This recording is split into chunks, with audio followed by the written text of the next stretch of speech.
ቀን ከሌሊት በ44ቱ ታቦት እያልኩ ድንጋይ የተሸከምኩ ክርስቲያን ሙስሊም ጴንጤ እያልኩ የጮኩ ድንጋይ ተሸክሜ ቪዲዮ የሰራውን ገፍታችሁ ይዩት በላችሁ። አብዴ ነው እንዴ? እኔ ቆም አንዴ እንዳት ስክሮል እንዳታርጉ፣ መድኃኒዓለም ስክሮል እንዳታርጉ። ኢትዮጵያ ውስጥ የምትመርጡ ሰው አታውቁም። እኔን ምረጡኝ አይደለም።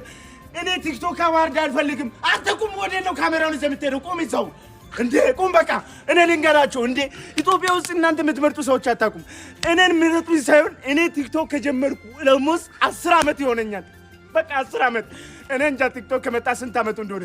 ግን እኔን ምረጡኝ አይደለም። ቲክቶክ አዋርድ ላይ ሙሴ ሶሎሞን፣ ብሩኬ፣ አዶናይ ምናምን ትላላችሁ እናንተ። እዚህ ጋር ስንት ቲክቶከር አለ። ወጣቶቹ የእናቱን ጎሮሮ የሚሸፍን ስንት አለ።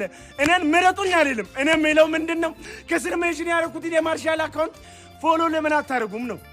ለምን እኔ ጨርቀን ጥዬ ማየት ብቻ ነው የቀረኝ። በቃ እናቴ ትሙት ያለው ሰው ሲሰጥ እናንተ የሌላችሁ በፎሎወር እንኳን አታግዙም።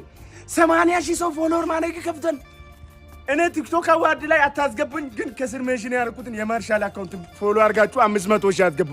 በምታምኑት አምላክ በእናታችሁ ይጀል። ለምን በቃ ልመና ሰለቸኝ በቃ